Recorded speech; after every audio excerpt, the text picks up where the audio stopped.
पूर्णिया में बुडको के माध्यम से जल नल योजना का कार्य करवाया जा रहा है, खासतौर से शहरी क्षेत्र में।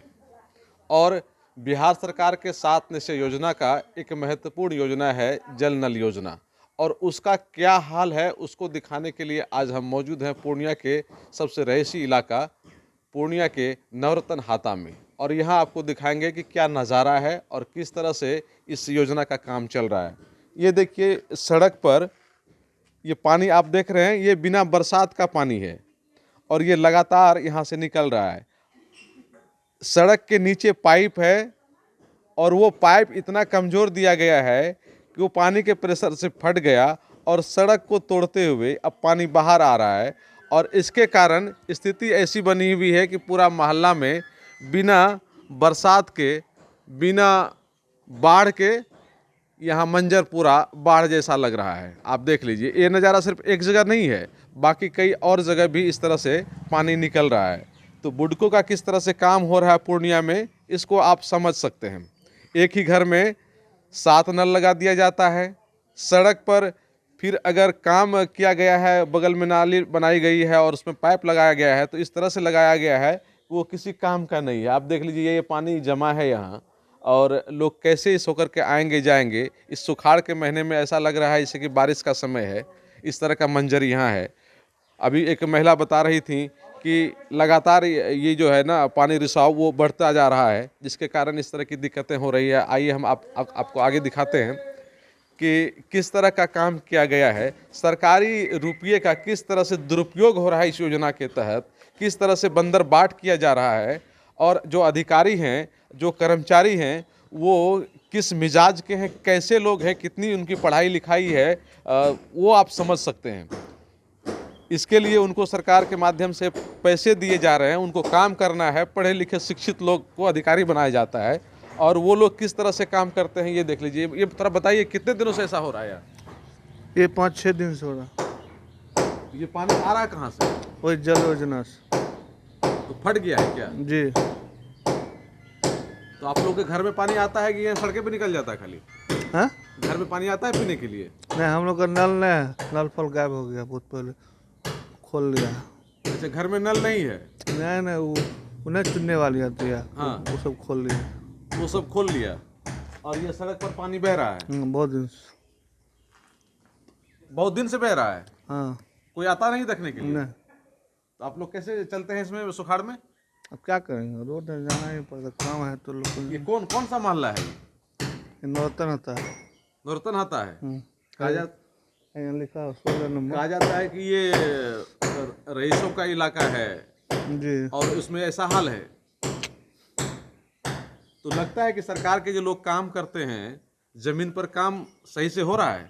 नहीं हो रहा। रुपये का सही उपयोग हो रहा है कि बर्बाद हो रहा है? पता नहीं हम लोग। ये भी पता नहीं है आपको?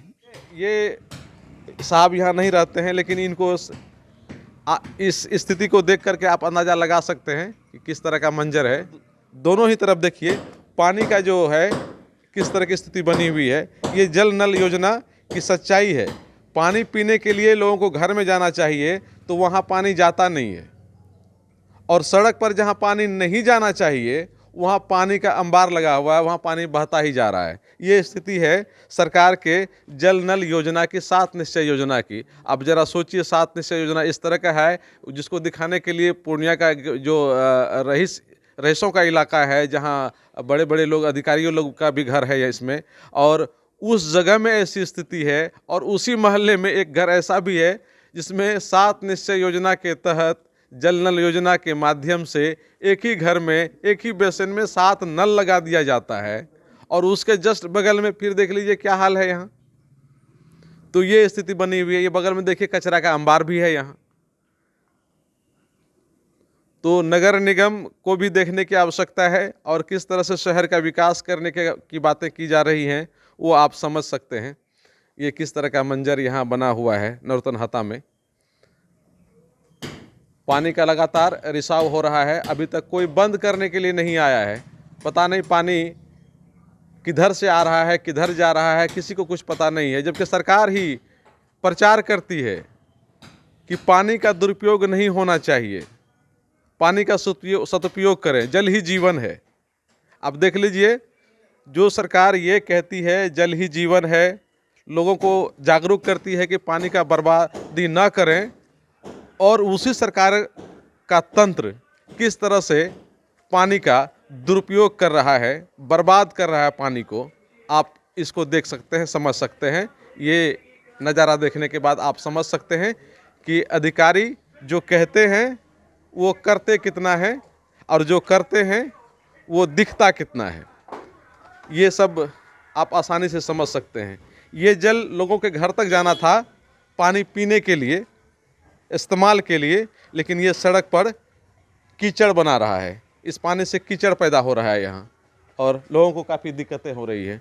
ये नज़ारा है, आप देख लीजिए और उससे अंदाज़ा लगाइए कि जो बुडको है उसके जो अधिकारी कर्मचारी हैं पूर्णिया में किस तरह से काम कर रहे हैं। थोड़ा बताइए, ये स्थिति कब से बनी हुई है? ये स्थिति जो है बार बार कहने के बाद भी ठीक नहीं हो रहा है, लगातार बह रहा था। पहले थोड़ा स्लो था, अब तो ऐसा हो गया कि जैसे लगता है कि हम लोग नदी में ही रहते हैं। अभी तो सुखाड़ का समय है और आपके मोहल्ला में देखने से लगता है कि जैसे कोई बाढ़ आया है या फिर बारिश हुई है। एक क्या है कि इसका कहीं पर भी हेल्प लाइन नंबर देना चाहिए, बाहर जगह जगह पे लिखना चाहिए, चौक चौराहे पे कि ये हेल्पलाइन है, जिससे कि हम लोग शिकायत भी कर सके कि किसको शिकायत करना है, क्या करना है। कोई फ़ोन नंबर रहे तो उसको हम लोग बातचीत करें। तो ऐसा कहीं कुछ भी नहीं है। जल जो है घर में कम आ रहा है और सड़क पे बह रहा है। तो सरकार तो ये कहती है कि जल ही जीवन है, जल को बर्बाद ना करें। जल बर्बाद हो रही है लगातार, और जिनको शुद्ध पानी पीना चाहिए वो आज भी मजबूर हैं अपने ट्यूबवेल का पानी पीने के लिए, और पानी जो है वो ऐसे ही वेस्ट जा रहा है, ऐसे ही बह रहा है। लोगों को नरकीय जीवन में जीना पड़ रहा है। तो ये जो स्थिति बन गई है, इसका वजह क्या लगता है आपको? इसका वजह लापरवाही है, सीधा सीधा लापरवाही है। अंदर में जो पाइप फट गया, ढलैया के अंदर में पाइप है, उसके फट जाने के कारण ही पानी बह ये रहा है। पाइप लगातार फट रही है, और एक ही जगह से ऐसा नहीं है। आप अगर अभी तो शायद बंद हो गया है इसलिए धीरे धीरे बह रहा है। जिस समय ये चलता है सुबह और शाम में, उस समय अगर आप यहाँ पर आ जाएंगे तो आपको दिखाई देगा कि इस मोहल्ले में हर एक जगह लगभग हर एक 10-20 कदम पे ये पानी बह रहा है लगातार। इसका मतलब जो पाइप का यूज किया गया है वो पाइप इस्तेमाल के लायक नहीं था, घटिया पाइप इस्तेमाल कर लिया गया है। पाइप तो अच्छा है, पाइप का तो नहीं कहा जा सकता क्योंकि ये सामने में नीचे में दिया गया, लेकिन लीकेज जो मिस्त्री है और जो कॉन्ट्रैक्टर है या जो जेई है इस पे ध्यान नहीं दिए, जिससे के कारण से बार बार वो लीकेज हो रहा है। प्रॉपर वे में जो इनको जिस प्रकार से एक दूसरे का जोड़ को जो है वो जोड़ना चाहिए था और वो उसको बनाना चाहिए था, वो इस हिसाब से नहीं बन पा रहा। क्या लगता है कि इस काम को लोगों ने गंभीरता पूर्वक नहीं लिया? तब तो लोगों जो को काम करने वाले लोग हैं, लोगों को जो आम लोग जो थे उनको इसका समझ नहीं था, क्योंकि ये नहीं, पहला हमको ये बार है। बताइए, मैं बता रहा हूँ, काम करने वाले लोग बता थे। रहा हूँ, लेकिन जो लोग काम करने वाले थे वो अनट्रेंड थे, शायद उसके कारण से ये काम इस प्रकार से हुआ। अच्छा ठीक है, वो अनट्रेंड लोगों से काम करवा रहा था, लेकिन जो लोग अधिकारी मॉनिटरिंग कर रहे थे वो लोग भी क्या काम करवाने के लायक थे? अधिकारी को तो कभी कोई देखा ही नहीं कि किसी चीज़ को मॉनिटरिंग करते हुए। जो लेबर कर दिया, अभी तक तो कोई दिखाई नहीं दिया है कि कोई सरकारी रुपये का नहीं लगता आपको कि दुरुपयोग है कि सदुपयोग, क्या है ये? सरकारी रुपये का तो सरकार तो बहुत अच्छा योजना दी थी, सभी के को अच्छा जल मिले, ढंग से मिले, लेकिन जो अधिकारी है वो कहीं ना कहीं इसमें दोषी है। अधिकारी तो वो चाहते हैं कि आप लोग की वैसे अधिकारी पर कार्रवाई होनी चाहिए, एकदम होनी चाहिए, क्योंकि सरकार की जो योजना है, सरकार जिस योजना में रुपये खर्च कर रही है उसका लाभ अगर लोगों तक नहीं पहुंच रहा है और अधिकारी उसको ठीक से मॉनिटरिंग नहीं कर पा रहे हैं, सही सेवा नहीं दे पा रहे हैं, तो वैसे लोगों पर कार्रवाई होनी चाहिए। क्या वो दोषी नहीं है? एकदम दोषी हैं, और उन पर सरकार जो है जो उनको उचित लगता है वैसा कार्रवाई करनी चाहिए। अगर इसी तरह की स्थिति रही तो क्या इसको कह सकते हैं ये योजना सफल मान सकते हैं? इसको योजना बहुत अच्छा था, लेकिन ये सफल नहीं है। सफल नहीं है। सफल नहीं। और सफल नहीं होने के पीछे कौन कौन लोग हैं? सफल नहीं होने के पीछे जो है, जो कार्य कराने का जिन पर भार था, उन्होंने अपने कार्य को कार्य नहीं समझकर एक इसी प्रकार से खानापूर्ति कर खानापूर्ति की, वही ज़्यादा दोषी है इसमें। वही क्या नाम है सर आपका? प्रमोद पांडे, नवरत्न हाता निवास हुआ, यहीं के निवास। ये देख रहे हैं प्रमोद पांडे जी हैं, इन्होंने सारी बातें कह दी कि किस तरह से योजना के माध्यम से काम की जा रही है और क्या उसका सदुपयोग हो पा रहा है और कितना दुरुपयोग हो पा रहा है। जो सरकार ये कहती है कि जल ही जीवन है, इसको बूंद बूंद बचाइए, और जिस अधिकारी कर्मचारी के माध्यम से प्रचार प्रसार किया जाता है वही अधिकारी और कर्मचारियों की लापरवाही के कारण जल यहाँ कितना बर्बाद हो रहा है और उसके कारण लोगों को कितनी परेशानी हो रही है, ये आप समझ सकते हैं। अगर इस इलाके में यह हाल है तो बाकी ज़िले के और हिस्से में, राज्य के और हिस्से में क्या हाल होगा इस योजना का, ये भली भांति आप समझ सकते हैं। खुशहालों के लिए सुमित के साथ मैं Sanjay Kumar. Aryabhatta institute of technical education. अब आप बताइए, आप आईटी क्यों कर रहे हैं? आईटी सेक्टर में गवर्नमेंटल एवं प्राइवेट प्लेसमेंट बहुत है। अभी आईटी की क्रांति है, सो मुझे तो यही करना था। तो यहाँ आर्यभट्ट में होगा मौलाना मजरूल हक अरेबियन एवं फॉर्च्यून यूनिवर्सिटी पटना से मान्यता प्राप्त जिले का एकमात्र पैरामेडिकल आईटी एवं मैनेजमेंट इंस्टीट्यूट है। क्यों ना मैं इसे ही चूज करूं? आर्यभट्ट यानी कि सही फैसला। थैंक्स टू आर्यभट्ट इंस्टीट्यूट जिसने मुझे दिया कॉन्फिडेंस एवं आगे बढ़ने का हौसला। पारा मेडिकल कोर्स करें, नौकरी तुरंत पाएं। Contact number 7739023553। Campus office Kaptanpara near Durga Mandir Purnia.